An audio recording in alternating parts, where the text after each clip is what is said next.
Okay, we are it's great. I can hear you loud and clear. So um I can't quite see the whole room, but so who do we have in the room if there's at least four there, I believe. Board members? Yes. Yes. Great. Wonderful.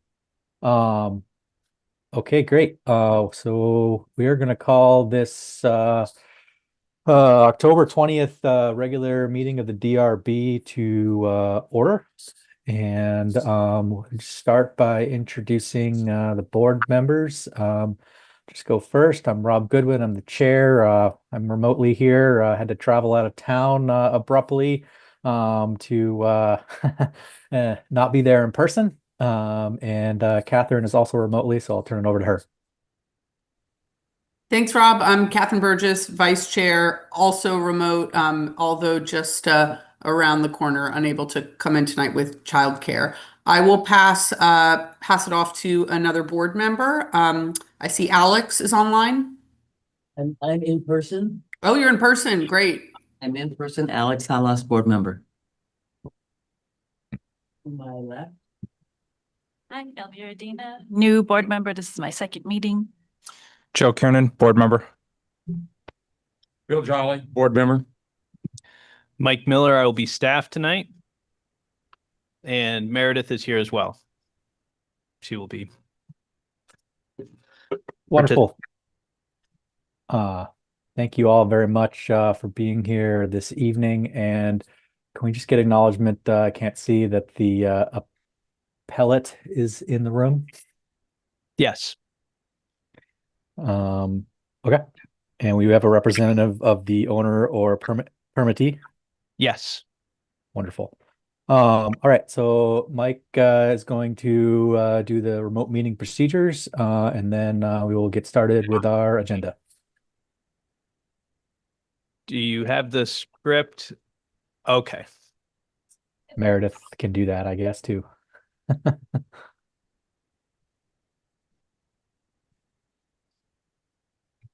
This one's going to create feedback. Alrighty, so sorry for the disjointedness here. Prior meeting ran a little late.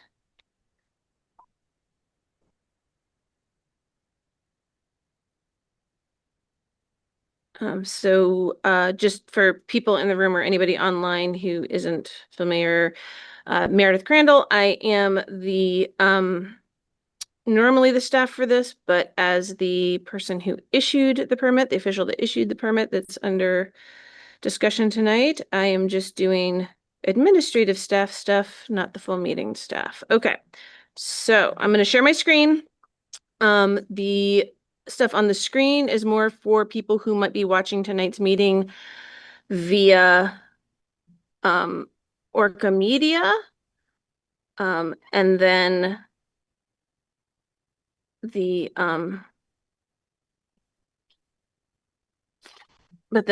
my spiel is going to be for anybody who's on remotely. So for anyone attending or viewing tonight's meeting via ORCA Media, you can participate in the Development Review Board discussion via the Zoom platform through either video or telephone access options. For the full video experience, please type this web link into your browser. Alternatively, you can dial in from any phone using this phone number and then putting in this meeting ID when prompted. If you're trying to get into the meeting and are having problems, you can email either myself at mcrandall@montpelier-vt.org or Mike Miller, mmiller@montpelier-vt.org. And we will be monitoring our emails and be able to get you into the meeting, hopefully.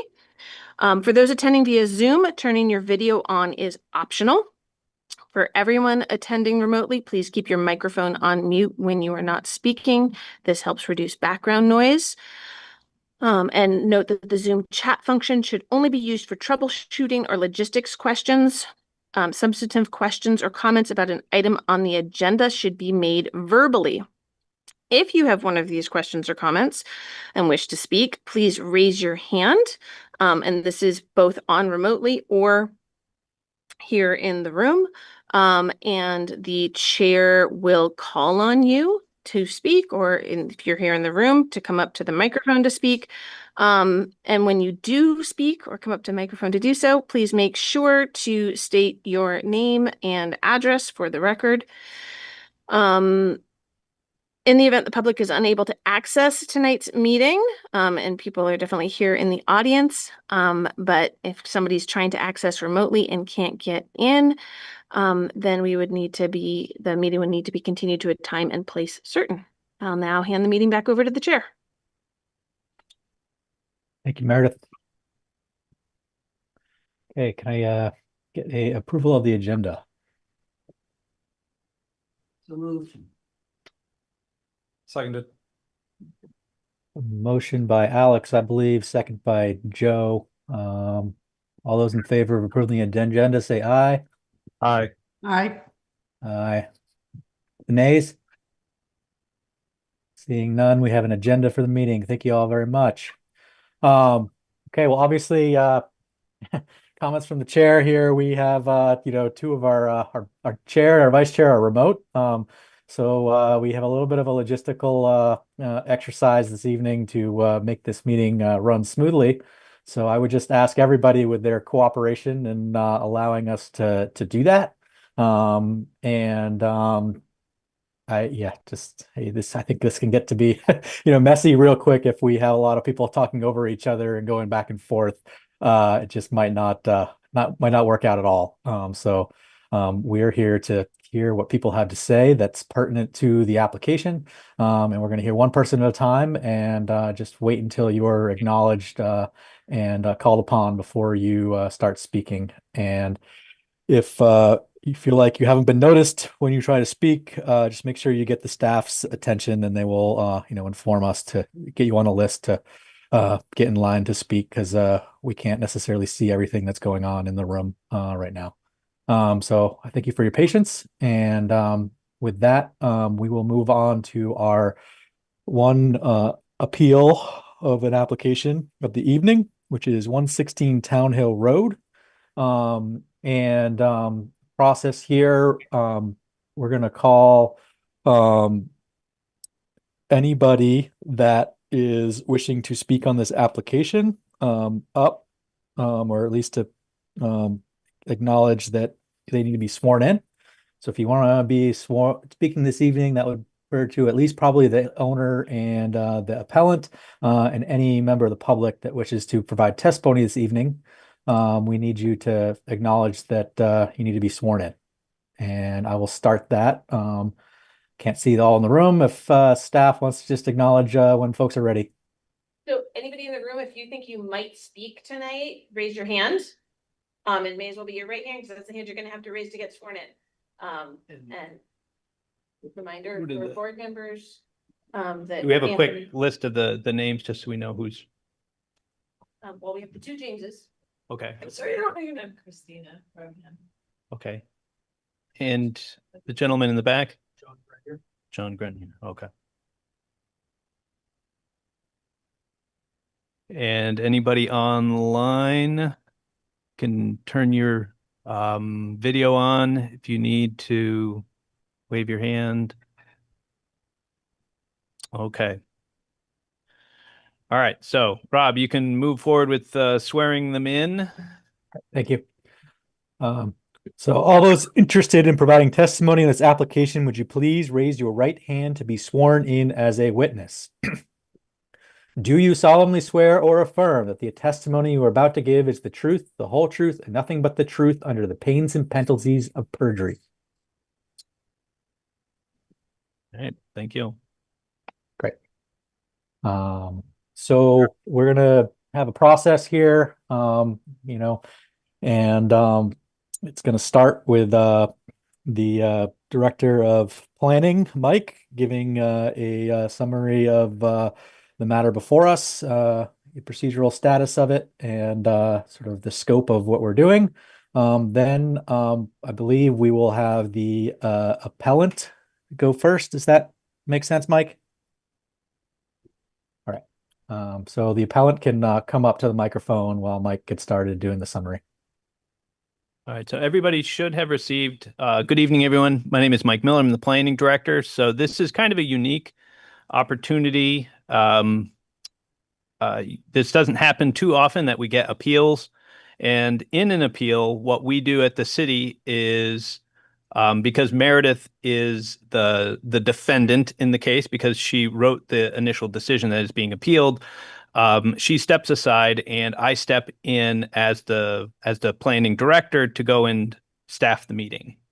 So the staff reports and all the information. So this happens once every couple of years, maybe, that we'll have an appeal, but just so the public understands why I'm up here and Meredith isn't, that's the reason why we have this arranged this way. So that way we can have a fresh set of eyes, look at an issue to make sure that nothing was overlooked and kind of getting a second opinion on things. So this appeal was filed by James Nagel. We will be going through, you'll see in the staff report, the overall background of the application as it came in. We will be making a couple of determinations, one of which is about the appeal itself. We have to make a determination on whether or not it is meets the requirements for an appeal. And there's a recommendation in there about that fact, with one question that needs to be determined about the physical and environmental impact on the person interested. And we'll review that a little bit more detail when we get there. And then for board members, you're probably used to seeing a different arrangement to the staff report. For appeals of this type, I usually organize or try to organize it according to the appeal. So the appeal lays out 7 claims. So unlike an application where you're going to get it more sequential with the bylaws starting at 300 and working your way through. In this case, it's arranged where we talk about the appeal because it has 7 points. We go with 7 questions and we address each question sequentially on our way through. And so I think at this point, unless you want me to go through those in detail, I think I would turn this over to the appellant to review and go over his appeal, why he thinks it's valid, and I Great. guess address those issues. Thank you, Mike. So we'll welcome the appellant up to the table to present details of their case.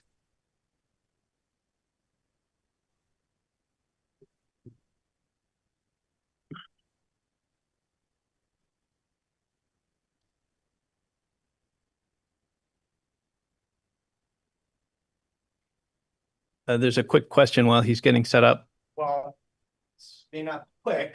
Go to the microphone, that way Yeah. recording secretary will be able to hear the recording. Okay. Hello, I'm Anthony Irapino, Wilczek Irapino Law Office, and the attorney for the applicants, Frog Hollow. And there's a couple things that were not clear to me from the chair's invitation to the appellant that we need to get squared away, remembering that this is a quasi-judicial hearing that's governed by the rules of evidence, and also that is governed by the statute regarding interested person status. As the staff report indicates, the appellant has not made a demonstration, as is required under the statute, of a particularized, non-speculative physical or environmental impact to him that is based on the criteria reviewed. There are a number of items raised in the appeal that are not criteria reviewed. So I would like clarification, and I can explain what those are, but I'd like the board to clarify before just giving the appellant an open opportunity to talk about his appeal however he wants, that we move stepwise through what the statute requires you to do. First, to get to what are the criteria reviewed. There are multiple references to character of the area. That is not legally speaking a criteria that was reviewed by those the particulars of the questions we will get to. I can check with Rob if he wants to have us review the first step first before or after, because Mr. Miller, I am going to be addressing. you're going to address that concern. Interested. I think I would invite the appellant to speak to the issue of interested party status.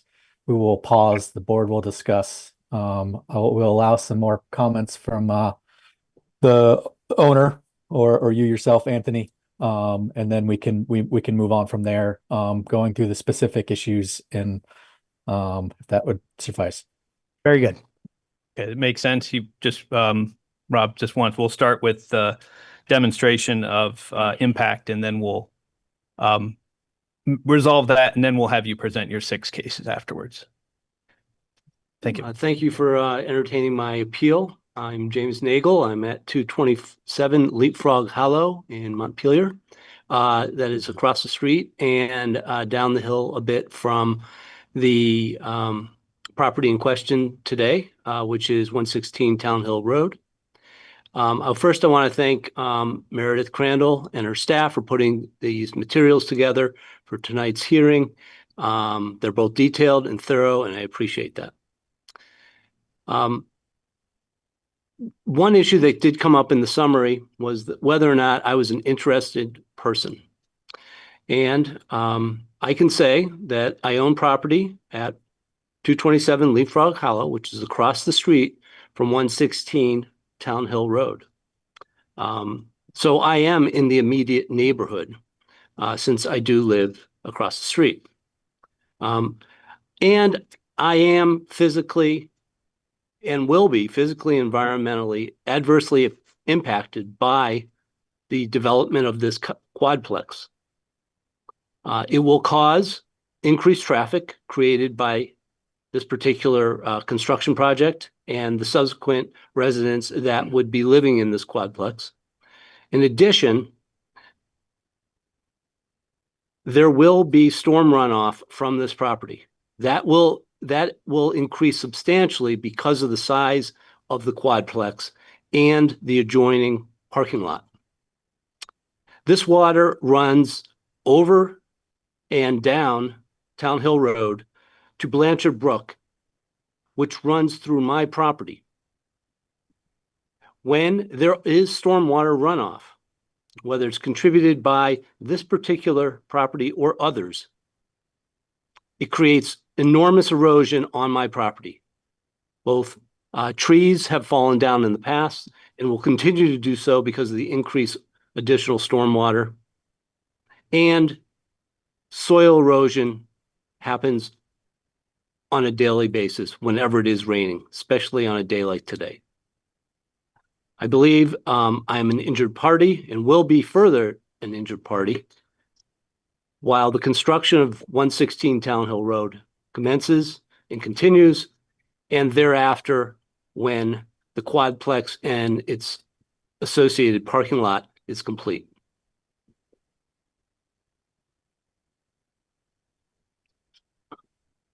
All right, Rob, he's turning it back to you. Okay. Board members have any questions for the appellant to get more information to make a determination on their interested party status for this proceeding? And we'll also probably want to hear, Rob, from the property owners too, if they want to give any rebuttal testimony to that before or after. We'll do board questions first, and then we'll go to them. Yep. Yeah, go ahead. Picking on you. Yep. Hi, Bill Jolly. I do have a couple questions just for clarification. I was out to visit the site over the weekend. Beautiful day, nice to be out. Took a look at the lot 116. That's Leapfrog, I believe we call it Leapfrog Hollow Road. It seems to be not directly across the street. It seems to be down Town Hill a little bit, maybe, a couple parcels down Town Hill toward town, not directly across. I was curious, how far in is 227? I know that the other road is a complete loop. I think it's the Grandview is a loop that goes around, so 227 could be right on Town Hill, but 227, I think Leapfrog goes straight down. Is that right? How far, just roughly how far down or off Town Hill is 227? Well, as the staff summary report shows, there's a photograph of my property, Yes. which starts at Town Hill Road and Yes. goes down a private driveway Yes. for about a quarter of a mile until it comes to 16 acres that abuts and has Blanchard Brook going through it. Okay, a quarter mile roughly is it's being affected. Is a quarter mile down. That's where your home is or your whatever, My unit property. you live in. Yes, it does. I understand it's more of a right of way in a sense. It looked like it was fairly narrow, just enough. I actually own that property. Yes, just enough to carry well, you've granted a right of way to whoever, wants to drive down it, I suppose. But it looks like it's about not much wider than the driveway itself. So, you're saying that water comes across there and affects that road, erodes that road out. It looks like That's not what I'm saying, sir. Oh, it isn't. Well, that's what I'm confused as to exactly where the injury is from stormwater. The first thing, stormwater is a tricky business, and just curious exactly where the stormwater effect is that you're considering to be increased threat from the development. In the last 15 years, my driveway has been washed out because of stormwater twice, where FEMA has had to come in and repair the damage. Because of 116. No, because Oh, of no. stormwater on Town Hill Road. Okay. What I am saying is the water from 116 contributes to the stormwater that is collected in Blanchard Brook. Blanchard Brook goes down along my property, through my property, and falls trees. It takes sediment and soil away. And this would contribute to that. Okay, well, thank you. I'm just trying to visualize it, having been out there and actually on the driveway and driven down it and taken a look. I'm having a little trouble visualizing, but that's okay. No, I appreciate your explaining that. You said the other problem was traffic going in and out of 116 would affect your property. Now that would mean it would affect that narrow I'm going to call it a right of way because it seems not much wider than, not even here. It just barely covers the driveway. You're saying that the traffic from downtown Hill would affect your driveway, the right of way that may be, I don't know, It would 10 affect feet wide. the egress on my It would driveway. affect it. Yes. I'm just having It'd trouble be- understanding how that affects If it. you had been up at the top of my driveway, I have. either leaving or coming, Yep. Both. and you're there during school rush hour, I call it, which is in the morning and is also in the afternoon. The traffic is pretty tight, and it'll get much worse with having up to 8 cars coming and going from 116 Town Hill Road. And so I'm affected by trying to be able to go in and out of my driveway. And I feel it's going to be exacerbated by the fact that there'll be at least 8 vehicles coming and going from 116 Town Hill Road. So you think it'd be bad enough to require some kind of attendant at the intersection, like a policeman? I don't know. Oh. I don't know. I don't Okay, I'm know. just wondering how bad. Because I don't know how many cars they'll have. It's, again, 116 Town Hill Road is termed a quadplex of 4 3-bedroom houses. So that's enough for family of 4 or 5 or roommates. So I'm assuming there'll be between anywhere from 8, maybe 10, 12 cars Oh, on that property wow. coming out and going in. And that will affect, Below your drive. yes. Below your drive. Yeah. Anytime I want to go into town, You'd be that will affected by affect my egress and ingress. Yes. Oh. Okay. All right. No, thank you. I appreciate it. I mean, I've got the visual picture. I just need to understand the details a little bit better. Thank you. Thank you, Bill, for hitting the major points there. I guess one last question, follow up to you. The building height issue, how does that impact you? The building height issue Yes. does not necessarily affect me directly. However, it does affect the adjoining landowners both across the street and adjacent and behind or north of the property. You would say that you are, oh, Alex, go ahead. Oh, Dallas, I had her hand up too. I have a question about abutting. So is what Bill called a right of way, I would call a private road. It is a private road. So as a private road, is that part of your property parcel? Yes, it is. And this is something I really don't know. According to the regs, what happens to a property parcel when it's across the street? I believe the standing is for a property in the immediate neighborhood. It does not need to be abutting. Thank you. Actually, that's a good segue to my question. I was looking carefully at the definition. A person owning or occupying property in the immediate neighborhood of a property that is the subject of any decision or act taken under this chapter. So immediate neighborhood makes sense. It fits.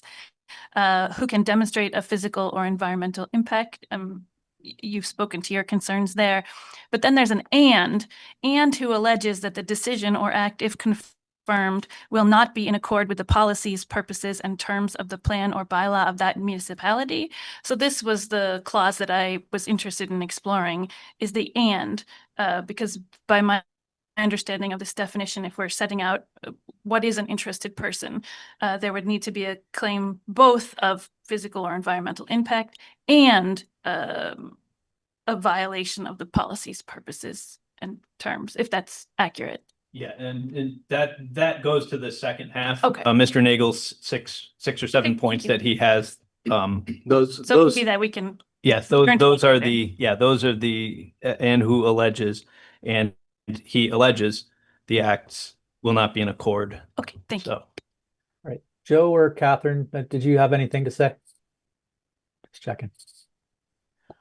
I think it's been covered by the questions from other board members so far. Thanks, Rob. Yep. And okay, all right. So we will invite the owner or owner's representative up to talk about interested party status as a rebuttal. Just a couple of quick legal points. One of the, I don't want to have to be doing this, but my client's rights are at stake, and the rules of evidence are informed by the standard. And the standard, once again, is he needs to demonstrate an impact under the criteria reviewed. You let him speak extensively about traffic. This is not a major subdivision.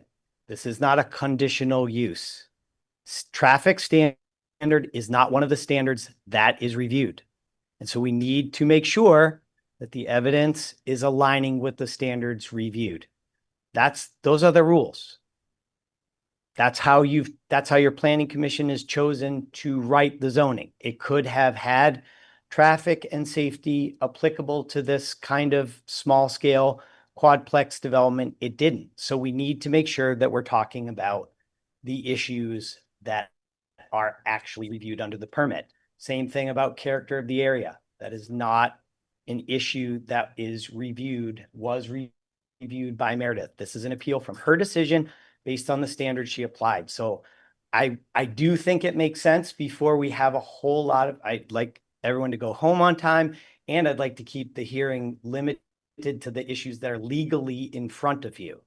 So I do think it requires some work for the board for us to discuss what are the actual standards that we're talking about tonight, number one. Number two, I would eventually like to call John Grenier, our engineer, to respond to the stormwater questions, because as board member Jolly pointed out, stormwater is a tricky business, and we have someone with some expertise in that.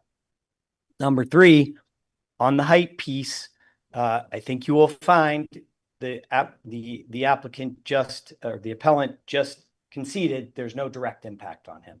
That is the standard. He's not entitled to be here on behalf of his neighbors. If they had a problem with it, they could have filed an appeal within the 15 days. The courts are very clear that if you don't show an impact to you and you talk about an impact to your neighbors, that's too bad. You're not here to talk about that. So we're done with talking about height tonight, legally speaking. I hope the board will agree with that because that's how the law is supposed to work. So there's some initial points that I want to raise, and then I'm happy to answer questions about those or have our engineer come back on the stormwater piece. Yeah, thank you, Anthony. I think Actually, what I'd like to do, because the rules of evidence are involved, I'd like you to make a ruling on the traffic question now. I'm sorry that you're shaking your head, board member, but this is Yeah. how it's supposed to work. And I'm not Well, trying to be a jerk hold on a about second. Hold on a second. Anthony, would you hold on 1 second, Anthony? I can't see what's going on in the room, so I would implore board members to say that, you know, don't have any reactions. They're just gonna have a process here. I think the process you laid out, Anthony, you know, makes sense. I want to go through issue by issue, methodically. And I do think that the board has to make decisions on each of these 7 points before we start, you know, discussing them as to whether they're relevant. And so with that, I think I want to make sure we're going through, you know, one bullet point, you know, at a time and not intermixing our, you know, our arguments or our topics. Let's keep it to the, you know, either point 1, point 2, point 3, point 4, point 5, point 6, point 7. And you know, we may decide, for instance, the height one, that's not going to be a topic that we cover this evening. And we also will give the owner, you know, a time to give a full presentation with their engineer on you know, on their rebuttal to anything in the staff report and into the seven points holistically. So from what I've heard thus far, board members, let's go through these bullet points 1 through 7 and so point I'm just gonna kind of throw some suggestions out here. I see an argument from what's been presented that point 1, the quadruplets, the square footage of it. I see how that could you know, relate to stormwater or, you know, or drainage. We can debate that determination you know, through discussion. Number 2, the same, I see, you know, potential connection to stormwater drainage, which the appellant sort of talked about. The height limitation, I don't see us having grounds to discuss number 3 tonight based on what's been said. So I would suggest to the board that that's off limits, and you guys can agree or disagree. We can discuss that. Chair, I would like to discuss the height limitation as affecting stormwater. The height of the roof does make a difference about what type of erosion you can have on the property, along with the force of the water coming off the property. Okay, thank you. We'll take that under advisement. We'll take that under advisement. Number 4, I see that as being stormwater, 5 stormwater. And it looks like 6 and 7 relate to traffic. So I put these in categories as you know, 4, if I really think height is on alone, we can discuss that. 6 and 7 are traffic, and the rest are stormwater. So can we just do a straw poll of board members? Can we remove number 3, the height limitation, from our discussions this evening? Based on what we've heard thus far, I'd like to hear board members' thoughts on that issue.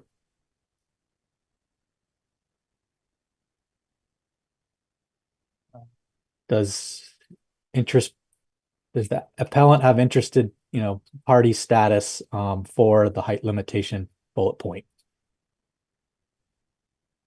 And assuming that we're going to be talking about stormwater later anyway, I don't see how the height specifically factors into this.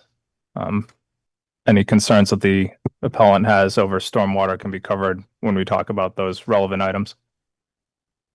Thank you, Joe. And I think it's clear that the proposed height is within guidelines, so there's not a question that this would be a violation of Okay, thank you. guidelines, by my understanding. I would like to know how the height was calculated. Apparently there is a apex on this roof that's over 37 feet. And yet they're claiming that the roof height is less than 35. Yeah, okay. Okay. Well, we take that comment. I think the board's going to make a determination here on the interested party status. And we'll keep this moving. So any other board members have any comments on the height? Or can we just agree that sufficient info has not been presented this evening to have that relate to the interested party status of the appellant? Bill. For me, one is interested party issue, agree. The other side, I think we ought to double check our 35 number or our 37 number. What the code actually is. My understanding it was 40, but we can double check that. Maybe it's different in your area, but I think we ought to make sure we confirm. So Bill, we have to relate everything here tonight to the interested party of the application. We're not looking at the application as a whole. Yeah, I'm agreeing with half of it. But it's only relevant if in fact it does violate the height. It's only relevant in that sense. So anyway, however you want to phrase that or take it or pack it in, it's fine. So I'd throw that out. I mean, it's on the application that the height of the building and the garage is 37 feet and 4 7/16. I think that's over 35. Yeah, but code may be 40. I think we're talking here about the scope of the meeting this evening. It's irrelevant. Yeah. Anyway, just okay. Stick that in. Bigly. Let's move on, board members. So the question of I mentioned put these into categories. You can object to the way I've categorized these. Please speak up if you do. Just trying to stay methodical and organized here. 6 and 7, I put them to the category as traffic. I guess the appellant can feel free to expand upon your case as to how those impact you if you'd like to. Excuse me, Mr. Chair. Yes. Are you ruling that traffic was a criterion reviewed, even though this is not a major subdivision or a conditional use? I'm opening the discussion for board members to discuss how we are going to incorporate or not incorporate traffic into our discussions this evening as it relates to party status. I see, but I don't understand why the. Sorry, Anthony, he might be able to hear you. I don't know if the recording secretary can, because there's lots of mics going to Rob. I understand that, but I heard you to say you're asking the appellant to expand upon his impact. And I need to hear a clear ruling from you that you believe, even though this is not a major subdivision or a conditional use application, what is the board's basis for saying we're talking about traffic here or not in terms of his interested party status and the criteria reviewed? The staff report says it's not a criteria that is reviewed for this type of application. The board has a different view of it. It would be helpful to know what that legal basis is. So on behalf of the applicant, I can respond to that. Mike. So I mean, because of how we've done this, there were two options for doing this. We could review, give Mr. Nagel the floor to present his whole case. But if we do his interested person status, then we need to we need to do one way or the other, and you can't have it both ways. Yep. You can't go through and say, I want a determination first and not let him present why he believes, because remember, this is his appeal. He has the floor to make his case. And in the end, we're going to have to make a decision of the interested person and the points. And it may come back that the board finds he doesn't meet these other requirements and therefore he's not an interested person at all. But we can't make that determination until he makes his case. So we have to do it one way or the other. And so either we have to just go through and say he has demonstrated a physical harm and we're going to hear his case on these other pieces, or we're going to hear the entire case and then start to make a decision afterwards to go through and say, does he have grounds to make these cases? But as an appellant, he has more flexibility than an abutter, or this is his appeal. This is his opportunity. I understand that, but he doesn't get to define the scope of it. The statute defines the scope of it, and it limits it to the criteria reviewed. It would be very prejudicial to my client and a waste of everybody's time to spend a lot of time talking about traffic, which, as your staff report that you authored indicates, yes, is not a criterion that applies to this application. But he gets an opportunity to make his case why he thinks my case is wrong. And this is his appeal to make that case. So we're not talking about the actual traffic on the road. He's going to now explain why you're wrong and Meredith was wrong, that traffic studies are required for. Yes, he's going to have to. Okay. He's got a bar to cross. Perfect. We've put it out here that goes and says this is what's going to be here. Okay. So we're not talking about the actual traffic. We're talking about the regulations, and I expect that's what the discussion will be about. What section of the regulations contradicts the staff report? Just want to make sure we're clear because the invitation was rather open-ended. So, Mr. Miller, I do have a right to try my case the way I want to try it as an appellate. And you, as the board, have the right to decide the case as you feel that it should be decided. Is that correct? Yeah, I mean, it's Rob is chairing, but yes, yeah. Sorry, Rob. My understanding would be that you are the appellant. So you have the floor to make your case. And, I'm sure Rob would like us to kind of take this in layers. We're not going to get into cases, we make the arguments, or I've made a few cases of where I think you do and don't meet the requirements in your appeal. And it's your floor to go through and rebut the report to go and show that. If Rob wants, you can move forward. I think we've had a good discussion thus far. I'd like to have you try your case. I think that the objections thus far have been taken under advisement. The board can consider that duly and do its decision. But I think efficiently, we want to hear you make your case on your points. But I will say that just from what I've heard from the board so far, your building height and your traffic, are not things we're particularly interested in. But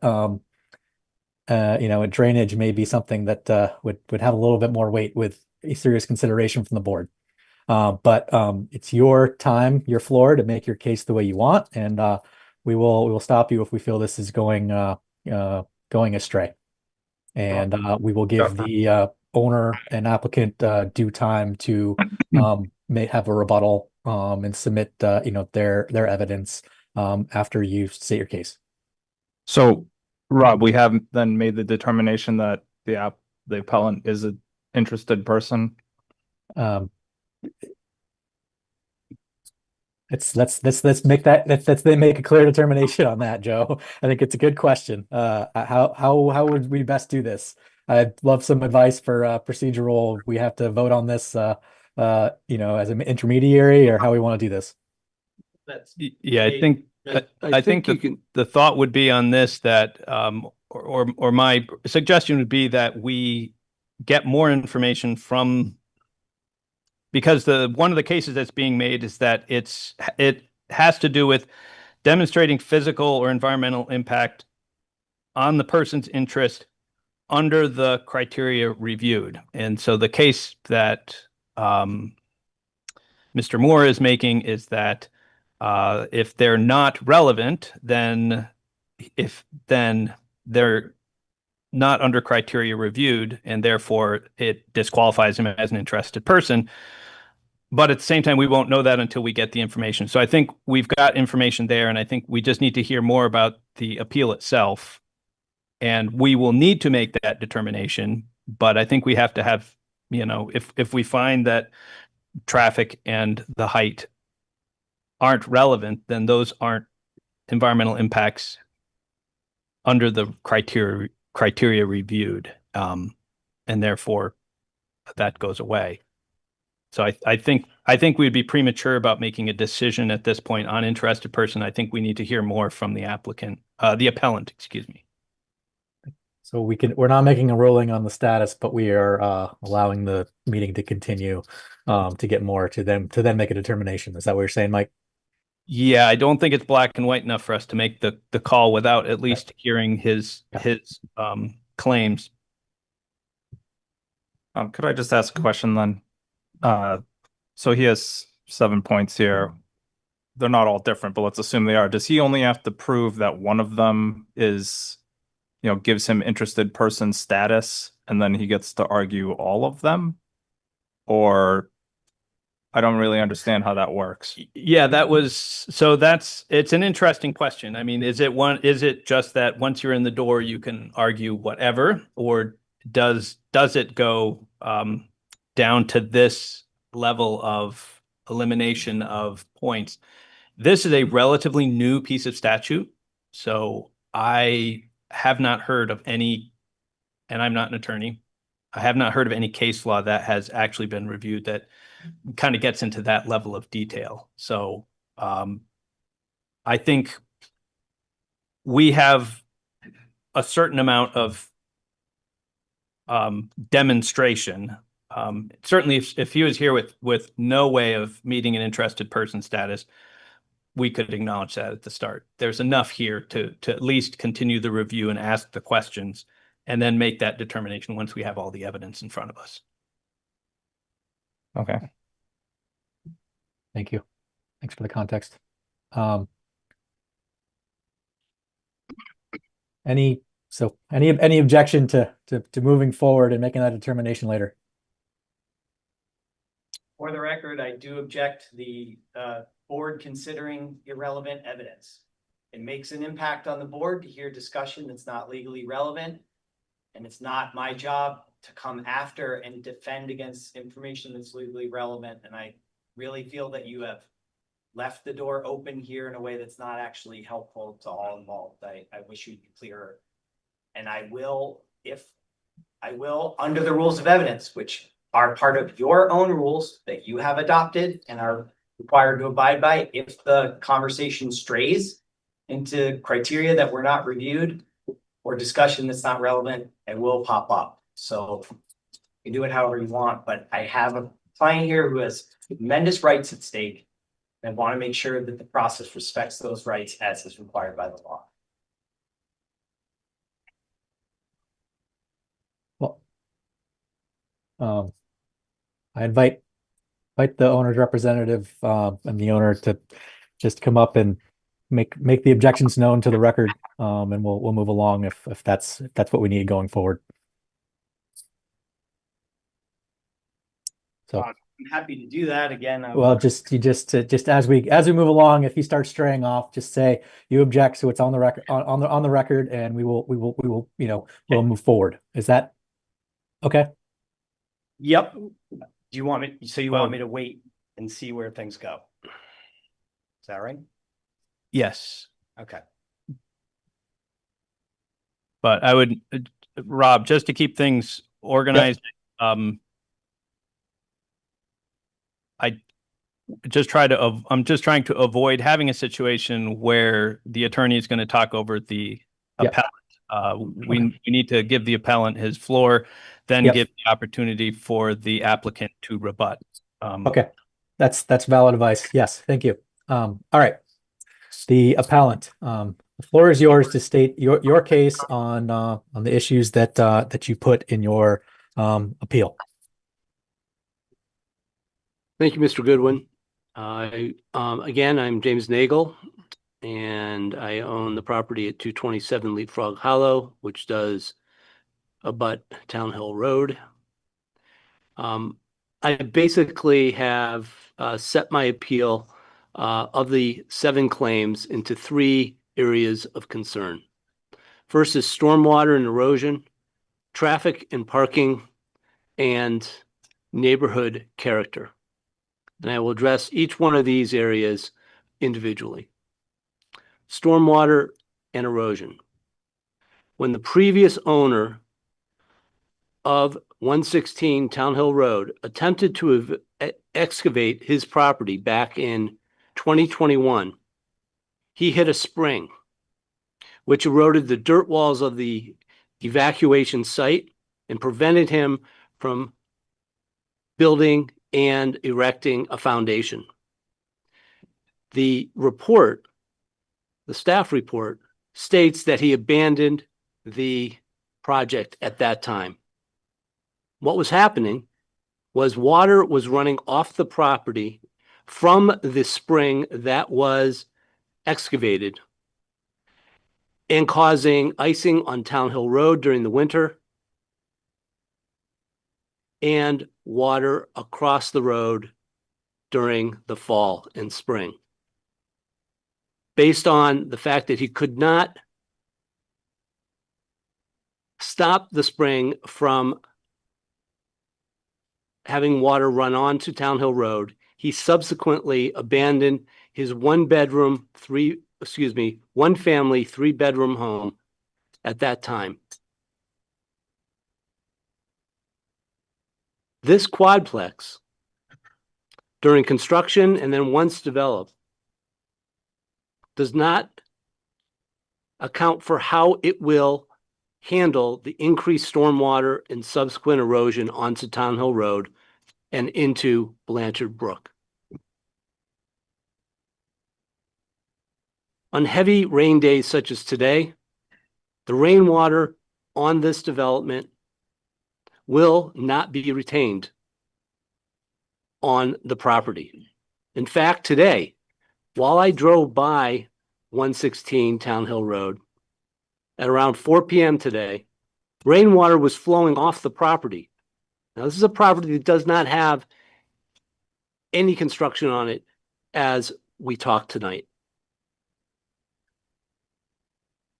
The water flowed off of 116 Town Hill Road, down the road to the Blanchard Brook culvert. And that water then ran down to my property via Blanchard Brook. That was when there was no construction on the property.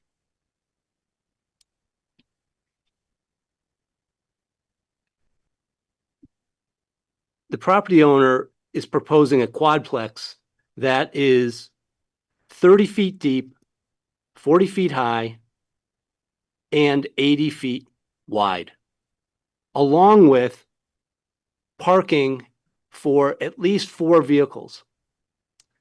And that parking lot's going to be between the quadplex and the town road. These impervious surfaces will increase the type of rainwater that we saw today from leaving that property and ending up on Town Hill Road and into Blanchard Brook. That's going to contribute to the erosion of my property. I have many fallen trees due to stormwater from this brook, and this will just add more water to that problem.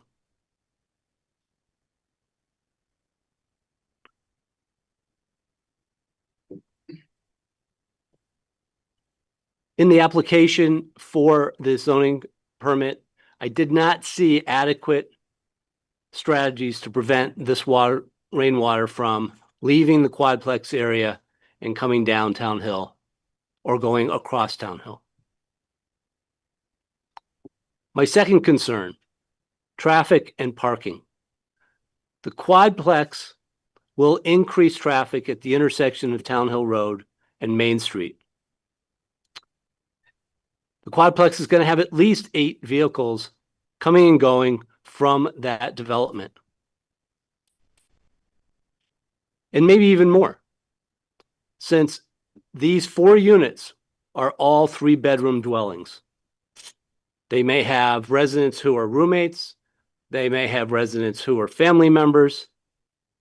The number of vehicles coming and going from the quadplex will create added traffic congestion and delay, especially during, as I said before, school arrival and departure times. It also will affect my ability to leave my driveway during those times. The quadplex also has garages, 4 of them.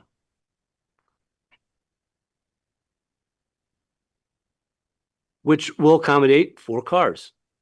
It also has parking for 4 cars out in front of the quadplex.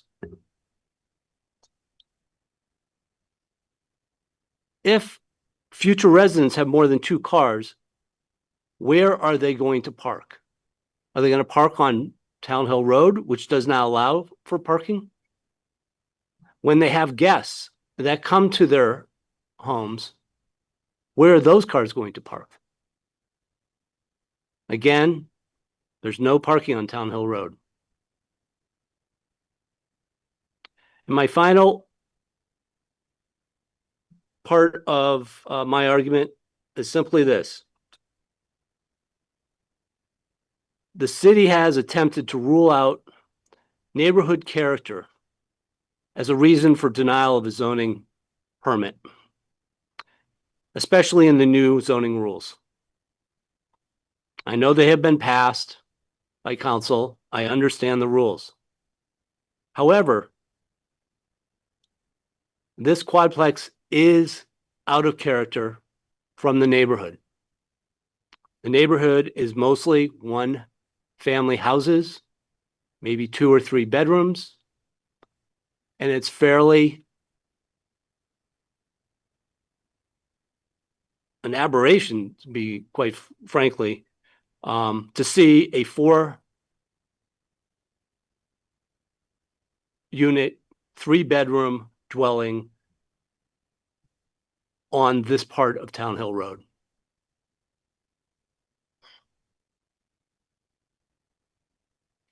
It's going to be about 6,500 square feet. Again, it's going to be 30 feet deep, 80 feet wide, and 40 feet high. It will be an eyesore. Mr. Chair, please recognize me. Yes, Anthony. I have to say it if you don't. The applicant just explained that he understands that the planning commission removed character of the area from the consideration of an application like this. And then he proceeded to give evidence on character of the area. That is the definition of irrelevant evidence. Mr. Chair, I have to bring this evidence to light if I'm going to make an appeal to the environmental court. Because even though this body cannot rule on equity arguments, the environmental court can. And this out of character of the neighborhood argument is an equity argument that I can present to the environmental court on appeal. And I need to reserve my right to do so by presenting it here in front of your body. Yes, thank you. I understand that the owner has objections. They're noted, and you will have a full rebuttal time to expand upon those. But we will continue to hear his complete case. I'm just going to say that's not how the rule of evidence works. You don't get to let someone testify to things that are legally irrelevant and then make us use our time to rebut them. I appreciate I've made the point. I see you disagree. That's disappointing, but I'll let you continue. Any board members wish to disagree with my finding on that or discuss it further? I understand the point being made by Mr. Arpino. He's concerned that it's going to affect our judgment, which given the last few board meetings is fair. I guess the issue is that it's already been written. It's in the appeal already. He's already stated it. We've all seen it. So at this point, sort of the cat's out of the bag, I would say. And I think we can continue letting the appellant, basically reiterate the 7 points that are in the appeal. I I think Catherine's trying to get on. Catherine, yes. Yeah, I'm still forming this here, but I think between the appeal and the comments, I think we have, we've heard the case around character of the area, and as we've all discussed, it's this is a permitted use. The zoning regs allow for a fourplex, and character of the area is not, considered a criteria there. So I do think we've heard this. We've heard the statement. We've seen the write-up. So I'd hope we could move forward from here.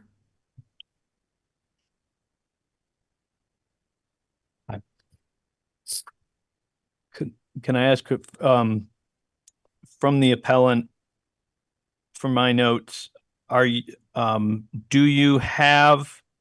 you talked about traffic as your second piece. Do you have a claim that traffic is allowed? We find that traffic is only allowed in conditional use and subdivision. This application is neither conditional use nor subdivision, and therefore it should not be an item under consideration. I think it should be an item under consideration. And I think it's up to your decision whether or not a traffic study has to be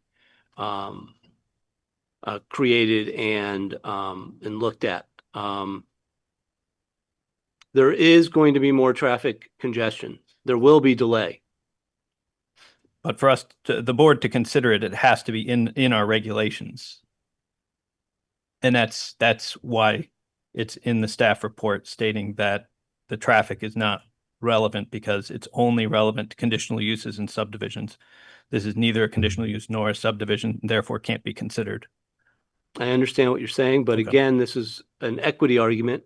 It's not necessarily an argument based on the rules that you promulgated for the zoning commission. Okay. Yes, Catherine. Rob, are we responding to the points or asking questions here? As I had one around traffic.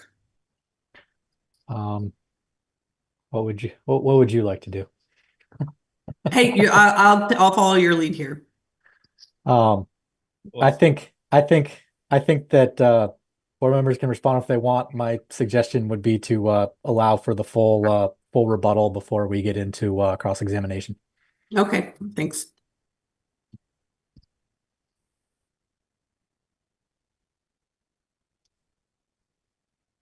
Did you want Mr. Nagel to continue? I believe I'm just going to sum up right now. I'm almost Okay. done. Okay, finish, please. Thank you. Oh, Projector doing a reboot because it got hot, so they're not gone, so they Okay. they should. There you go. all right. So to sum up, the application for the quadplex should be denied for the reasons I stated above. The concerns are the quadplex is out of character of the neighborhood. That's my equity argument that I will need to make if this is appealed to the environmental court. There are traffic and parking issues that have not been addressed and that need to be addressed for this application to continue.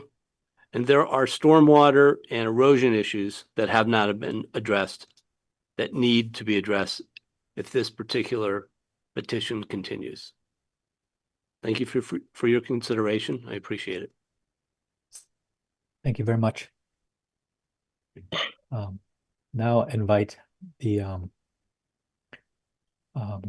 owner or owner's representatives up to offer a rebuttal.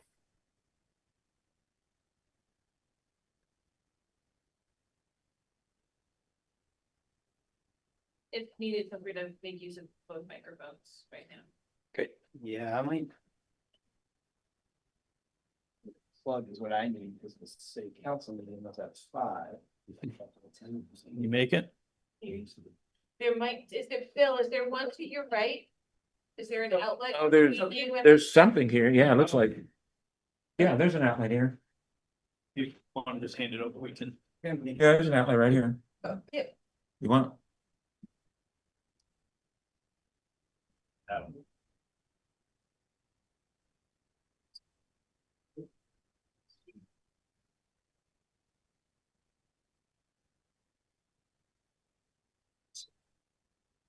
Okay, thank you very much. Anthony, may I Yeah. just do a quick intro? Good evening. My name is James Moore. I live on Leapfrog Hollow, just off of Town Hill Road, just up from this property. And I appreciate your time here tonight. I appreciate you grappling with the various legal questions and, you know, what is the criteria that you're supposed to be looking at and whatnot. I think, you know, for me, there was kind of like a fundamental question. Has the appellant demonstrated that he's met the standard to be an interested party? And I don't believe he has. I think we'll also offer some professional engineering expertise. But more than that, for me, I think you all have a fantastic staff report in front of you. And the even more foundational question is, was there anything in this permit application that was done incorrectly that should not have you all upholding the permit that was issued by the city? And I think that there were no flaws of material order in this permit as it was issued and as it was reviewed by city staff. And I don't believe that you've been shown anything tonight that says there were any flaws. They're bringing up criteria that aren't up for consideration and saying that, well, that's what I really care about. Well, that's fine. That's not the criteria that the permit was issued under, and that you all are deciding whether or not to uphold that permit or not. So I appreciate your time. I appreciate the opportunity for my counsel and John Grenier from Grenier Engineering. So it's also good to have professional expertise in the chair and professional expertise when developing a project like this. And we've relied heavily on the engineers who know what they're talking about. So I'll turn it over to the two of you. Thanks, James. So, John, can I have you introduce yourself to the board, please? Hi, my name is John Grenier. I'm a civil engineer from Waterbury, Vermont. Sorry, Mayor. Thank you. My name is John Grenier. I'm a civil engineer from Waterbury, Vermont. I've been licensed in the state of Vermont for 20 plus years. We work all over central Vermont and northern New England, and have extensive experience with stormwater, site design, erosion control in our firm. We do many projects of this size throughout Montpelier as well as central Vermont, and feel like we have a pretty good handle on this project and its importance to the city. So, John, it's fair to say you're familiar with the application materials? Yes. It's also fair to say that you're familiar with the Vermont Montpelier zoning bylaws? Correct. Great. I'm going to take you through the appeal points one by one and ask you to share with the board some views on each of those. Sure. The first point, how many units are proposed for this development? 4. And do you know what kind of a use for dwelling unit structure is under the bylaw standards of Montpelier? I believe it's a minor. In this district? I believe so. It has not reached the threshold for a major subdivision or major development. Okay. And how about permitted or conditional use? I believe it's a permitted use as stated in the staff report and evidenced by the permit that was issued for this project. Okay, so a permitted use. And in your experience with the Montpelier regulations, do permitted uses involve a character of the area analysis? They do not. Character of the neighborhood analysis. Okay, thank you. We'll go on to the second question then. And this is one that we've heard a lot of discussion about, which is stormwater. Before we talk specifically about those issues, can you maybe share with the board a little bit specifically of your expertise around stormwater drainage issues? Sure. Yeah. I'm licensed in the state of Vermont to design stormwater treatment collection systems, as well as erosion prevention and sediment control systems. Again, I've worked on this certain area of engineering for 20 plus years, and have much extensive experience with projects of this size and larger. Okay. And have you visited the site where the project is going to be constructed if approved? I have. I've walked the entirety of 116 Town Hill Road. I followed the drainage along Town Hill Road that's existing, installed by the city, and followed it to the point where it meets Blanchard Brook. Thank you. Now, in terms of the impervious cover on this lot, Excuse me, may I ask a question before you get started? please. I'm Bill Jolly. Hi, Bill. Good to meet you. How much have you calculated to be the increase in runoff? Let's say even during construction is one thing.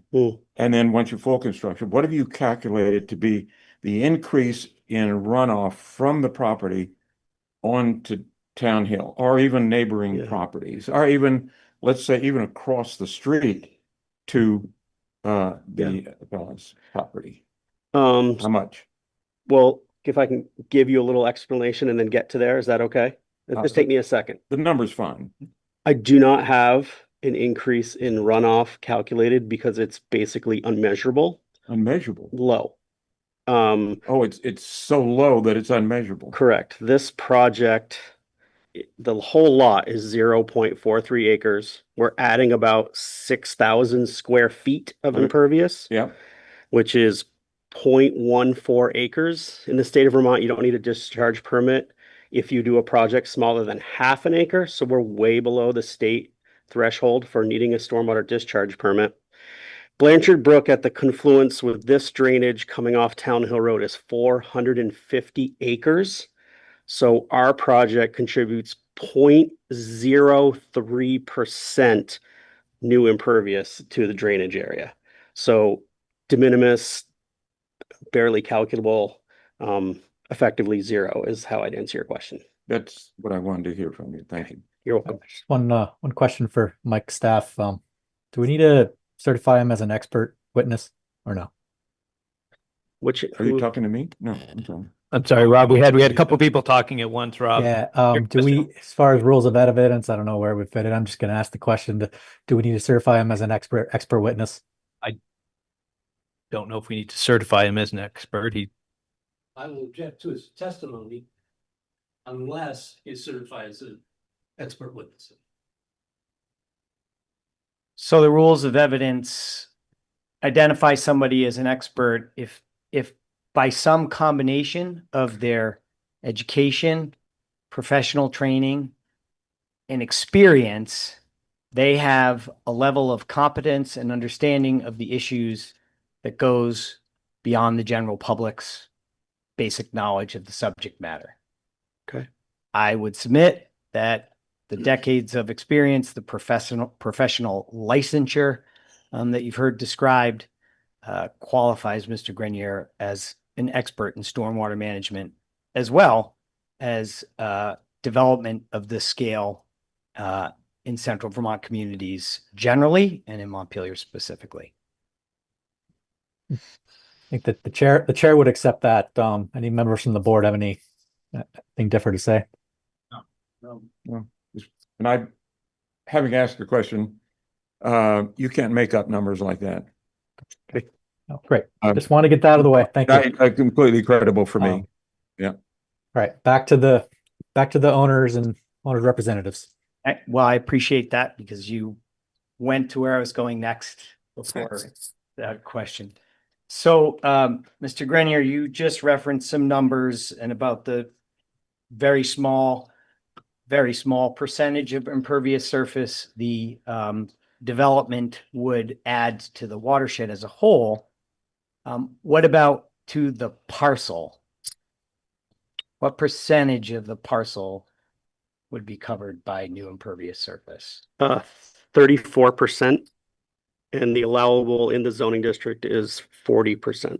So we're below the allowable site coverage. Now, you just said 34%. A different number appears in the staff report. Is there a reason, is there a basis for you differing in the opinion of the staff report? There's a slight miscalculation in the square footage or acreage of the lot.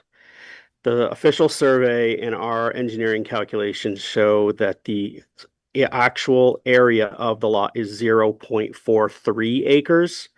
As listed on the tax map and on the city parcel data, it's 0.40 acres. So there's just a slight difference in that square footage that allows for that percentage. If we used the smaller size of the lot, we're still below 40. We're about 37.5 or so percent. Either way, we're below the 40% allowable coverage.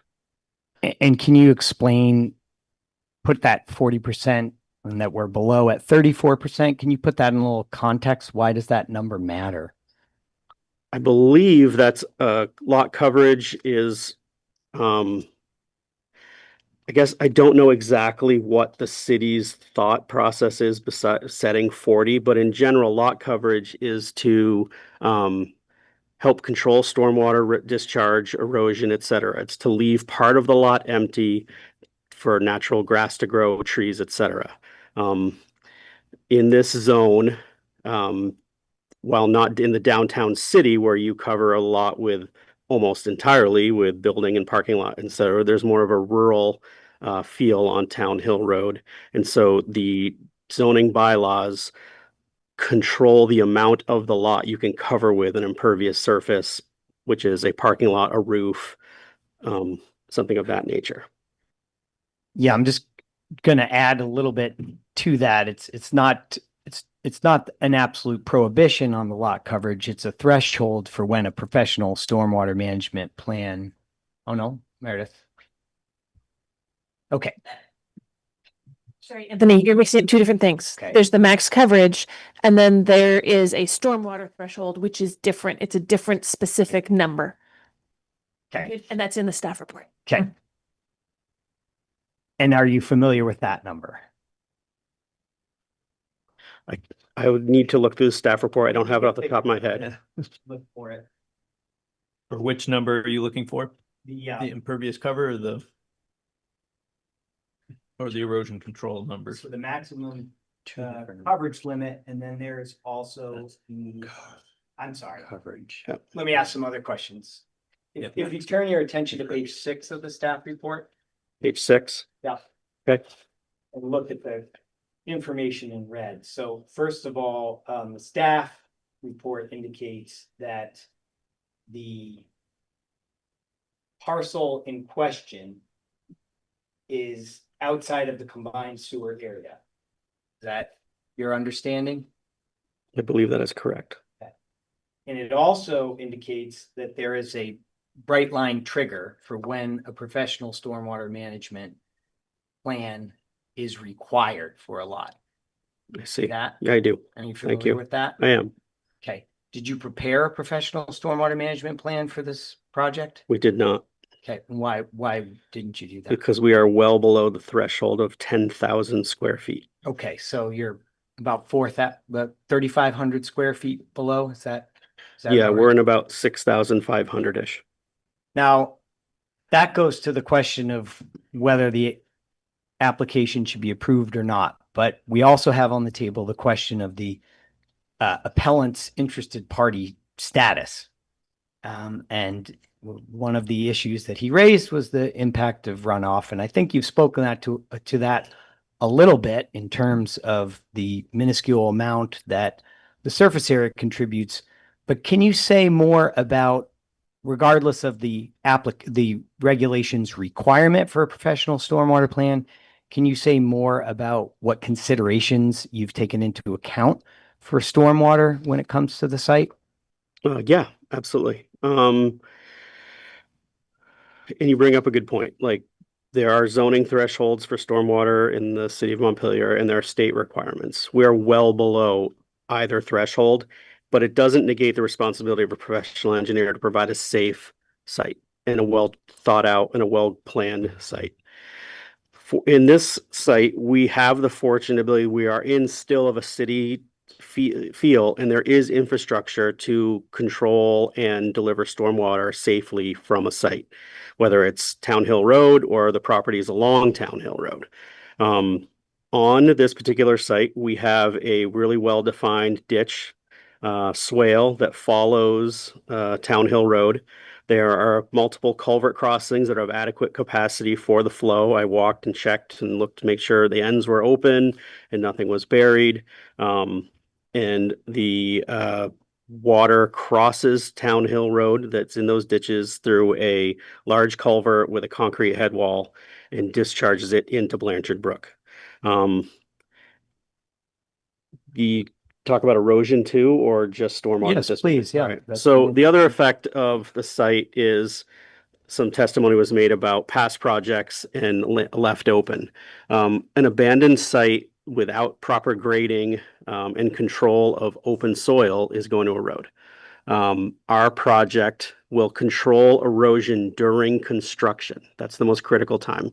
You dig the hole for the foundation, you strip off topsoil and get ready to either pave or have a gravel road. You get a rainstorm during that effect, then you can get an erosion. That's when we have silt fence and we have check dams and other features that allow us to control runoff and make sure that it doesn't leave the site during construction. All that erosion control measures stay in place until vegetation has been fully established. Once that's established, you take out those features and I'll use the natural grade, the grade that you've provided in swales that are either reinforced with vegetation or stone to keep the site solid and prevent erosion. Water falls off roofs, hits either impervious cover, stone drip edges, or really strong grass soil at that drip edge. It delivers water safely to ditches along Town Hill Road and is transported from the site. We've thought through the drainage, we've thought through the collection of the water, and we thought through how to prevent erosion both during construction and once the project is completed. And that is evidenced by our erosion control plan and our site grading plan that was issued with our application to the city of Montpelier. Very good. Anything more you want to say about stormwater, John? No, I think I've covered it. Well, I do have one more question. So just for those keeping up, we're kind of moving our way through question 2, but we're segueing to question 3. Now did you hear Mr. Nagel's testimony a moment ago? I did.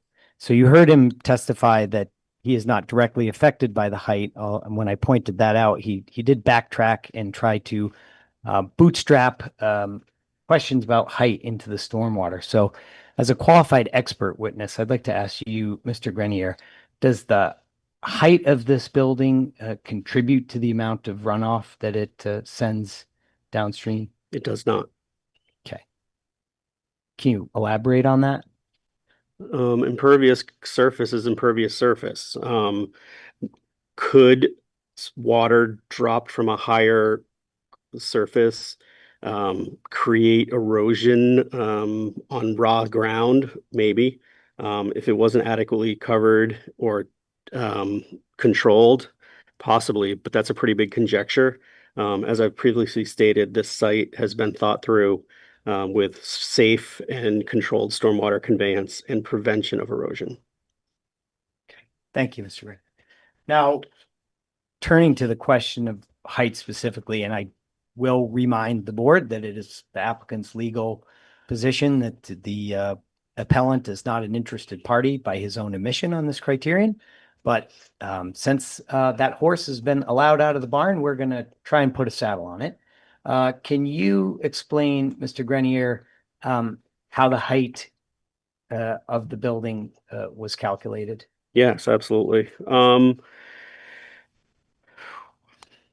Page 3-4 of the Montpelier regulations give a very good diagram of how you calculate building height. I think, do you want me to share that? Yeah, that'd be great. Sure. Just indicate that page number and the figure number again you were referencing.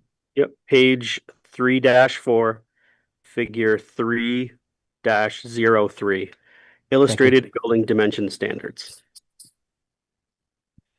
Chapter 300.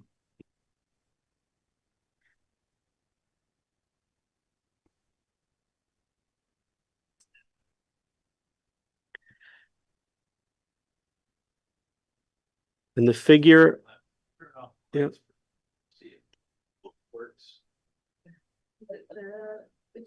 This one you wanted? Yeah, that's perfect. Don't move a bit. Okay.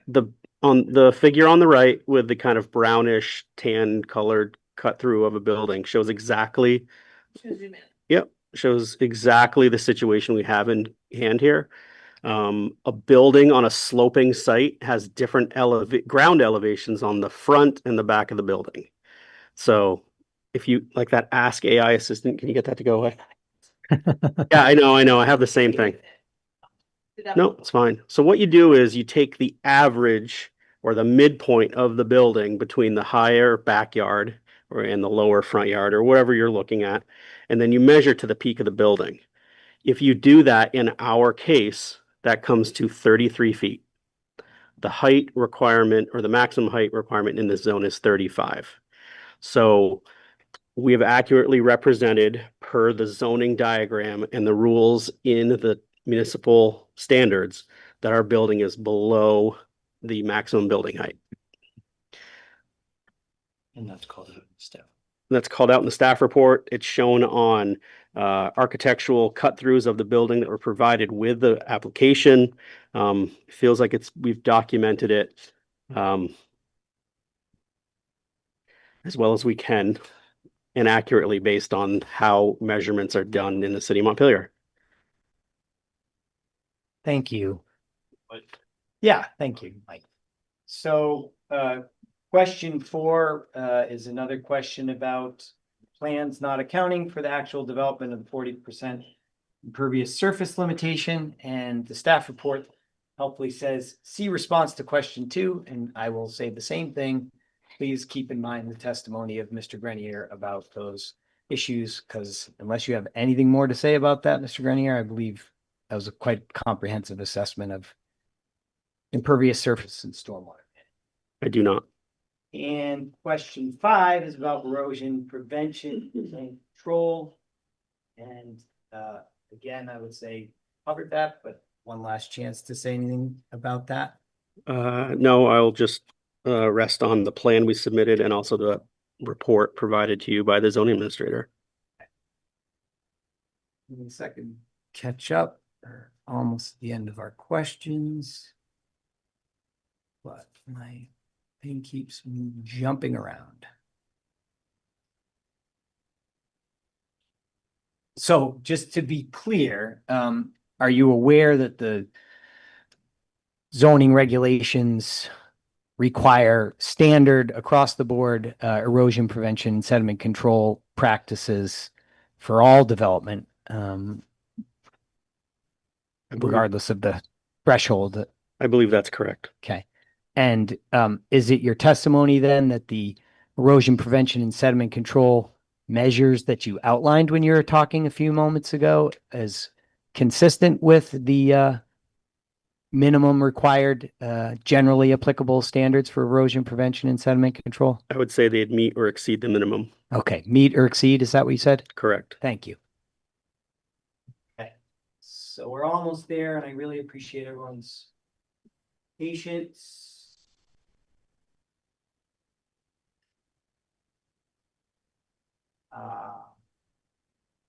That brings us to question 6 and 7, and I'm just going to go ahead and reiterate a legal argument on this point. The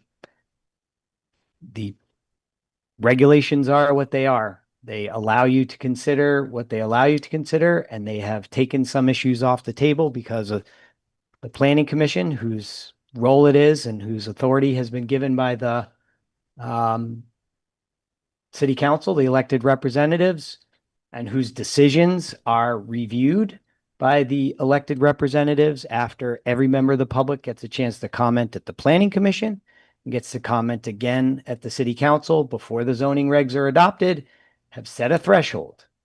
And the threshold for traffic study and congestion, the whole question of whether you even get to consider that, whether that is quote unquote a criterion reviewed within the terms of the statute, is one that is foreclosed by the regulations, but I'm going to ask a question about it anyways. John, is this a conditional use permit? It is not. Is this a major subdivision? It is not. Okay. So we agree with the staff report and the fact that this is not the type of project for which testimony about traffic congestion is relevant, nor a study and measures required. I do want to emphasize one other point at this on this. There is also a pre-existing curb cut here. That was a fully permitted and unappealed curb cut. So under Vermont law, that is a final decision. The fact that this new development is taking advantage of the curb cut is entirely appropriate. They are entitled to rely on a final decision of the DRB that was issued historically. And if somebody had a problem about that decision, they should have appealed it when it was originally made. It's not something you can consider at this point in time. You don't get a second bite at the apple. John, is there anything more that you want to say about your professional review of the standards relative to either the questions the appellant raised or the issues he brought forward to try to demonstrate a physical or environmental impact under the criteria reviewed? No, I think we've covered everything and support all the decisions and the opinion of the staff report. Thanks. James, is there anything more you want to say? Yeah, there's just one thing at the very end of the staff report. When I read through the staff report, I was a little confused. And I reached out to the planning office to ask. It looked like there were a couple options. Well, one, first on the interested party, but then two, either a motion to find in favor of the appellant or a motion to uphold the zoning administrator's permit issuance were kind of the two main options. And I saw that kind of 3008 in red there. I was like, what is that? And what I was informed is that could have just written insert the insert rationale here rather than naming something, which confused me a little bit. So because I was thrown off by that, I just wanted to raise that as well, that it was kind of like, if you go down that route, then you got to insert the rationale. That's all. And I appreciate your time this evening. Thank you. Do we leave or do we wait if they have questions? Mr. Chair, do I have an opportunity? Well, Yep. So we'll any board members have any couple questions for the owners or owners representatives? No questions. I have a wonky question. Does stay mat count as an impermeable surface? It does. Or is it calculated differently than asphalt? The rate at which runoff leaves it is slightly different, but it's considered an impervious surface. Thank you. Yep.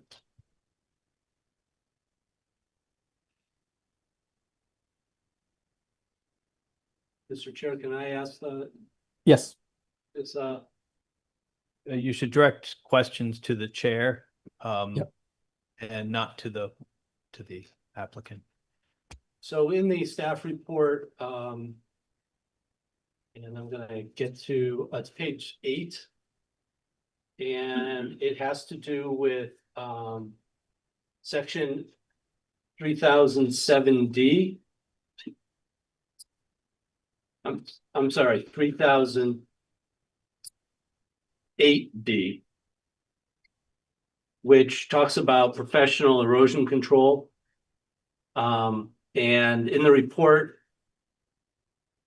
it says that the construction activities do not trigger a professional erosion control plan. However, there are 13 erosion control practices.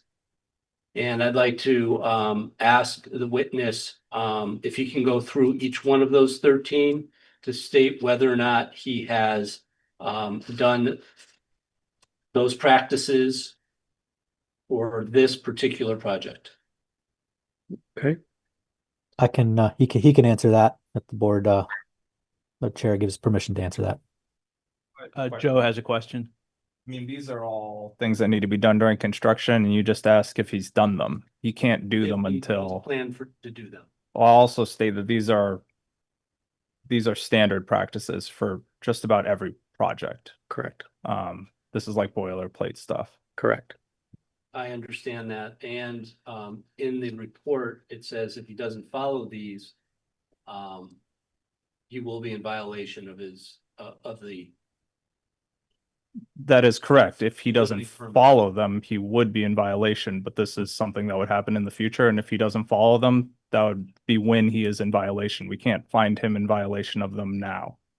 I understand that, but I wanted to know whether he's planning on doing these things. Are you planning on doing these things? Yes. I also had a question about the increase of runoff. Are you saying that, or Chair, can you ask the witness whether or not there is going to be no runoff of this property? Sounded like that was the testimony earlier. I just wanted to hear that again. Again, I don't think he testified there'd be no runoff. He just testified that the runoff would be extremely minimal when compared to the total drainage area of Blanchard Brook. Correct.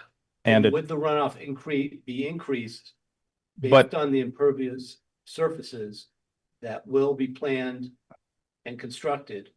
And would that be more than the runoff that currently exists? Yes, but if we were to make a ruling Can to I ask that- the witness that so he can testify? no, you can't ask the witness that. The chair could ask the witness that, but what you're asking is, will the runoff increase? He did testify that yes, it will increase by a minimal amount, but so would putting a brick in your yard.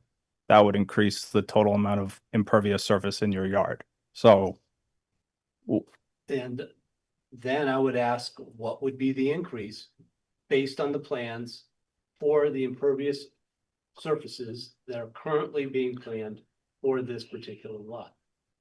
he But am I correct in understanding that that type of calculation is not required It is not required at for this this application. time for this Correct. application? So Correct. it's a question that doesn't need to be answered in this context. Thank you, Correct. Joe and Elvira. I would agree with what you've also stated.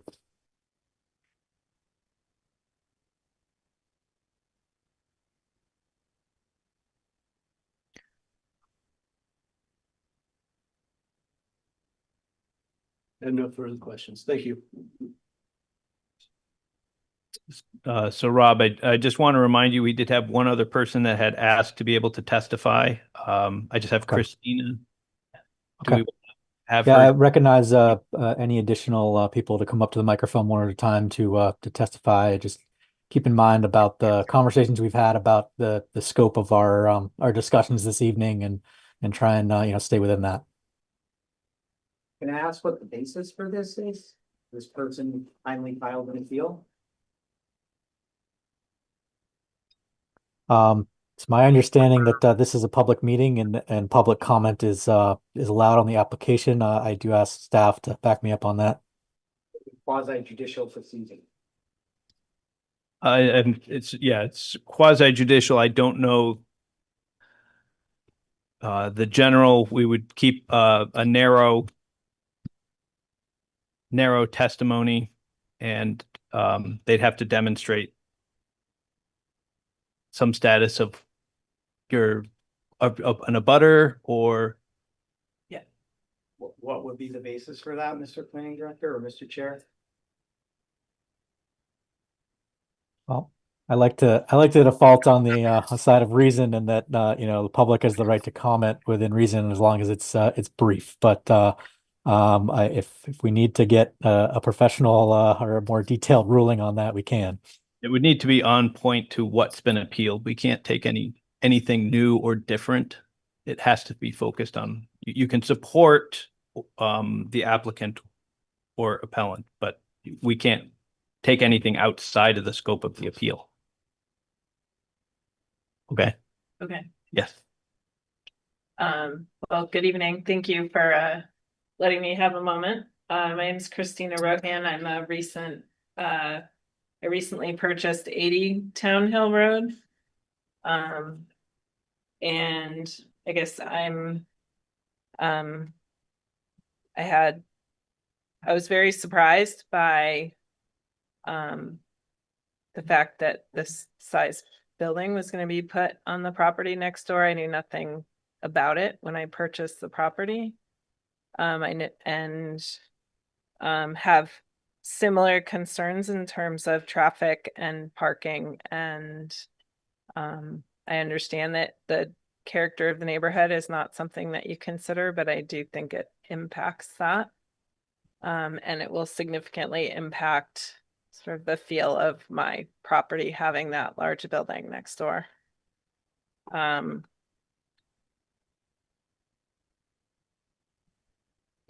I guess I had two questions, if that's all right. I guess one, you're saying I don't have the opportunity. Yeah.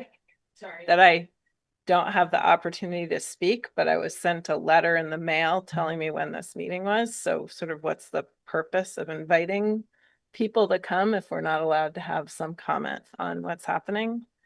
And then I also had a question about the expert witness in terms of like the expert witness is hired by the person who owns the property next door. And so it feels a little bit biased to have that be the only person commenting on like the water runoff. And I just don't know enough about this process to know how that works with an expert witness, but seemed a little concerning to me that it's the person they brought and that they paid to be here.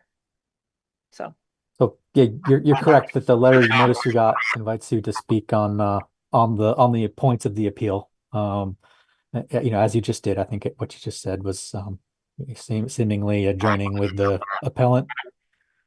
As far as your second question, the expert witness, the appellant also has the right to bring a engineer, certify as expert witness if that's what they would like to do. This is sort of standard practice in judicial and quasi-judicial proceedings. okay. Good.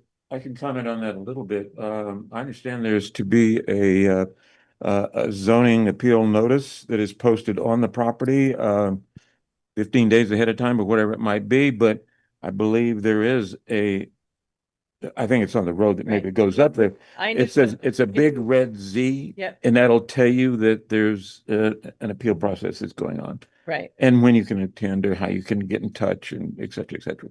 Right. Yeah. And I was aware of the timeline for the appeal. I chose not to appeal for a number of reasons. So one, that I'm not in a financial situation to be able to hire a lawyer to come in and help support me, and it's not my expertise. Yes. Two, it was said to me that if I were to appeal the process by Mr. Moore, that there would be no opportunity for us to work together in terms of the barrier between the two properties. Felt like I was being put in a position not to appeal.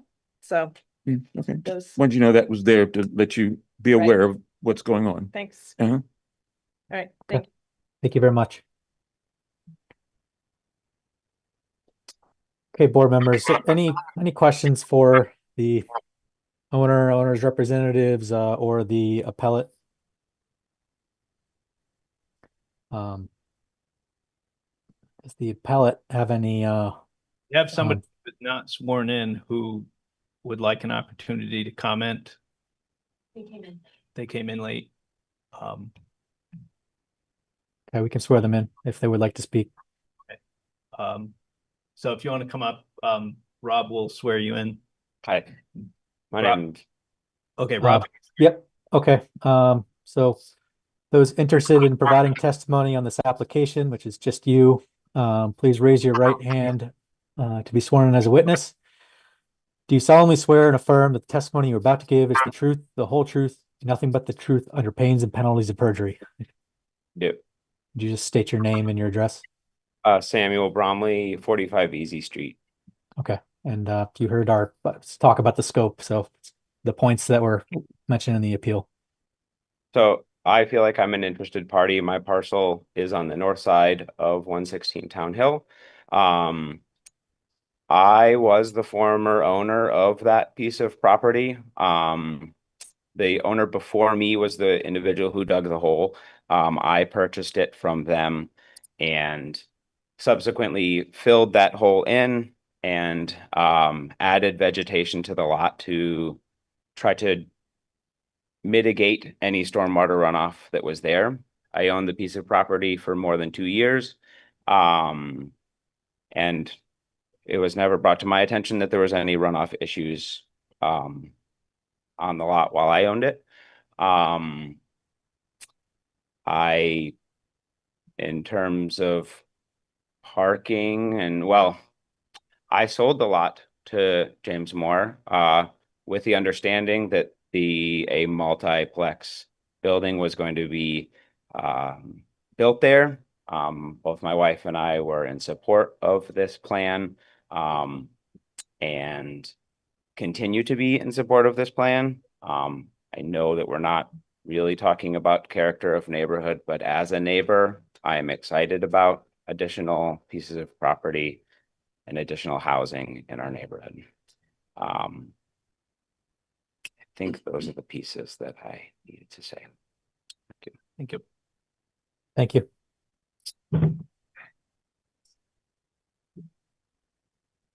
Okay. Would it be possible to add one comment? Yes, please. So just state your name first. Yeah, Christina Rohan, 80 Town Hill Road. One of the things that was mentioned earlier was just about the curb cut ruling and not appealing that decision previously, but that happened before I purchased my property. So I wasn't in a position to appeal that decision that was made. Okay. And I do have concern about the number of vehicles that will be parked there and where excess parking will be if the lot is full, like if guests come. Okay. Thank you. Add one thing. So sorry. Sam Bromley, 45 Easy Street. Our neighbors at 80 Town Hill, where Chrissy recently purchased a property from, had a right of way up Chrissy's driveway to the 116 property in preparation for sale of the lot to James Moore. We worked with the owners at the time of 80 Town Hill to remove that right of way, recognizing that James had, or whoever was going to purchase it, had a curb cut.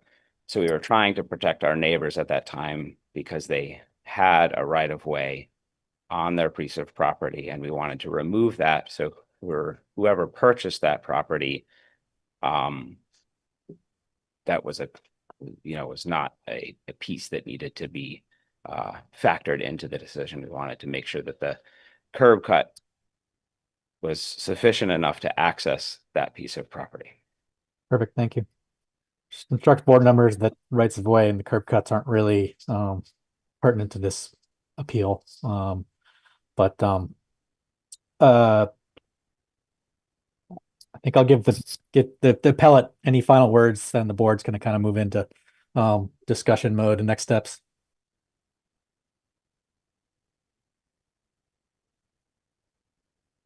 I do have a question for the owner. And the question is, what did he say to Christina Rohan to intimidate her about not filing an appeal? I don't find that relevant to this discussion of the board. Board members, you can chime in, but I don't find this topic relevant. I agree. I agree. Thank you. He said something that prevented her from wanting to appeal. So I'm just putting the question out. Thank you. Um, so I think James and John, I think we're set here, and thank you for your testimony. And would like to thank the appellant too for his testimony. I think very well organized, and I think the board has, lots of information on both sides here to have a educated discussion about the path forward and ultimately our options. So yeah, board members, feel free to just chime in your feelings, or if anyone's got a motion, we could go there, but maybe we discuss a little first. Board members, did the appellant make any claims that the permit was let me see what the real wording here is. Did anyone else see any indication that the zoning administrator improperly applied the requirements of chapter 300 and 320? Did not. No, I did not. Yeah, I didn't either. No. And we have a couple of members online. I see Brian Jones and Catherine. I mean, isn't that kind of the end of it then? Or does anyone? Yeah. The chair would agree with your also your proposal there, Joe. Yes. Sorry, what was that, Rob? Says I would agree with your statement. Okay. For the members of the public, though, there were kind of three things that came up here: stormwater, traffic, character of the neighborhood. The appellant was trying to make the case, it seemed to me, that this development would increase stormwater and increase traffic, and his opinion was that it would adversely impact the character of the neighborhood. I think we can safely throw the character of the neighborhood thing out. I mean, that is purely his opinion. Doesn't have to be anyone else's opinion. As far as stormwater and traffic go, he's making the argument that it's going to increase.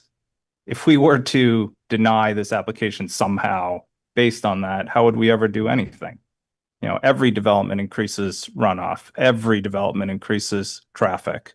He makes the argument that he's on Blanchard Brook, drains into Blanchard Brook. Well, Blanchard Brook drains into the Winooski River, which goes out to Lake Champlain. You'd be increasing stormwater runoff to the Winooski River. You're increasing stormwater runoff, into the St. Lawrence River. So at what point does it end?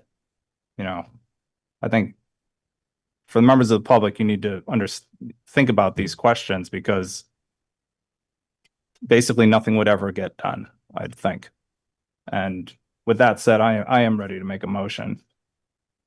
I have to say, I'm ready to make a motion too, but I do want to say that we are limited in what we can do because we are here to review decisions about the zoning regulations. And we can't go beyond that scope, whatever feeling we might have. So the place to talk about zoning regulations according to normative practices is the Planning Commission, who is now reviewing zoning regulations. And if you look back over the history of zoning regulations, you will see Planning Commission after Planning Commission rewriting them and apologizing for previous iterations of the zoning. I mean, I live at the end of a street that was, or near the end of a street that was destroyed by zoning regulations that wanted to increase office space, ironically. And it's now regrettable. But there's nothing that we as a body can do about that. Catherine. Yeah, I just like to state support for Joe's commentary, and I appreciate, Joe, that you wanted to set things out for the members of the public that are here, as before we continue to move on with the process. So all I would do is comment and say maybe in hindsight, maybe we do need better fact finding, maybe more let's not make it quasi-legal, maybe it should have more consideration as to the legal aspects of it, of what we consider, and maybe we should be requiring facts instead of feelings, and the evidence has to prove itself out to us before we make a ruling. And I think that we are so fortunate to have the people we do on this board, particularly Meredith. I'm going to comment on Meredith again, and the fact how thoroughly goes through and stays us within the bounds, keeps us on the playing field, because we could certainly wander off the playing field so quickly if we didn't have the scope and those boundaries there. So maybe we should be taking this into consideration. Traffic is one thing, and stormwater, like I say, it's tricky. Then there are ways you can deal with that and you can calculate. But maybe we should have and I don't know whether this comes into the planning commission or where it comes to us or where it comes in, but maybe we should be considering more facts instead of feelings, and that they have to prove themselves in this case. Even though those are legitimate concerns, possibly they have to prove themselves. And second, we should be considering the issue of quasi-legal and why is that coming up, again and again. Maybe we need to consider that. So I'm just putting that on the record from Bill Jolly, and this is my first session here, and I'm just observing and commenting on what I see and what I hear. So but I'm overall certainly in support of what Joe's motion and the reason for his motion was. We have to stay on track, and that keeps us on track and keeps the motion clear with regard to what we need to do. So thanks, Joe. So we have no motion yet on the table. I'm hearing consensus. Well, I'm in favor of whatever motion. Catherine, go ahead. Yeah, I'll add one other point as well that, again, I think I appreciate Meredith and the staff's team thorough work here. I think it's clear what the regs enable a property owner to do. And I think as we're thinking about the values and goals of the regs, a goal here is to encourage housing in a community that really needs housing. So I'm glad to have walked through everything and to have seen the analysis here in the staff report. Can I bring up one more point? Go ahead. Sorry. It was brought up, almost as a whisper as to how it will affect the value of adjacent properties. And I think is it Martha? No, sorry. You had brought up something about the effect on the value of your property. And I think it may be James saying the same thing, other people are saying the same thing, that it may degrade the value of the neighborhood property in some way. On the other hand, it may increase it in a certain way. Maybe all of a sudden the average grand list value does go up. Hey, Bill, I just want to stop here. The property values is not something that's in the zoning regs, so we're gonna out of bounds. But there was something mentioned in the testimony about the value of the property, and maybe we should be bringing that in future, just like the adjudicating legal aspects of it as well. So just a comment for further thought by the board. Thank you. So, Great. Well, Catherine, I'm happy to make a motion if you're ready for a motion. I'm ready. Okay, I'll make a motion that the application met and the zoning administrator properly applied the requirements of chapters 300 and 320, including specifically to the requirements of 3002 dimensional standards, 3008 erosion control, 3009 stormwater management, 3010 vehicle access and circulation, and 3011 parking and loading access. I'll second. All right, we have a motion by Catherine. We have a second by Alex. We will now enter into discussion on the proposed motion. Any board members have any debate? Did she need to include the first sentence there? Yeah, I got ahead to the details. So that was a motion in upholding the issuance of permit Z 2025-0084. Thank you. I think that pick makes it good, sufficient. All right. Well, yeah, thank everybody for bearing with us. I think this was a good discussion. I think went smoothly. Covered a lot of points. I'm just gonna say that yep, stormwater in this city is a big thing we need to take care of. Fortunately, this one parcel is not our solutions to our $1 billion problem here. And I hope we all can work towards fixing that. But that's not why we're here. And I think this motion is great and gladly accepted by the chair. Brian, did you have anything to say? I would like to support the motion. All right, thank you. Because we do have people online. Yes, roll call vote always. All right, we're gonna start within the room. Joe Kiernan, how do you vote? Yes. Elvira? Yes. Yes. Alex says yes. Bill, how do you vote? Yes. Brian, how do you vote? Yes. Catherine, how do you vote? Yes. And chair votes yes. It's too late for me to count that high, but I think that's unanimous. I know that's unanimous. All right. So the motion is approved. And I want to thank everybody for their participation this evening. Mike, do you have any final instructions to the appellate or owner and the representatives? No, I don't believe so. We'll be in touch. I'll be working with Meredith to get out the decision when it's ready. And Yeah, I mean, I just remind them how the decision and the final deliberated decision is what I usually do and give them the timeline, right? So. Okay, yeah. So the board has 45 days to issue the official written decision. The board typically tries to do it much sooner than that. And for both the appellant and the permit holder, you'll be notified when the written decision is ready, because it's a lot easier for you to come and pick it up and sign for it than us to try and mail it certified mail. And all the other people who testified who weren't part of the appellant or the permit holder's team will get mailed copies of the decision. thank you, Meredith. Okay, thank you. One final item here. We have to review the minutes from the 10/6/2025 meeting.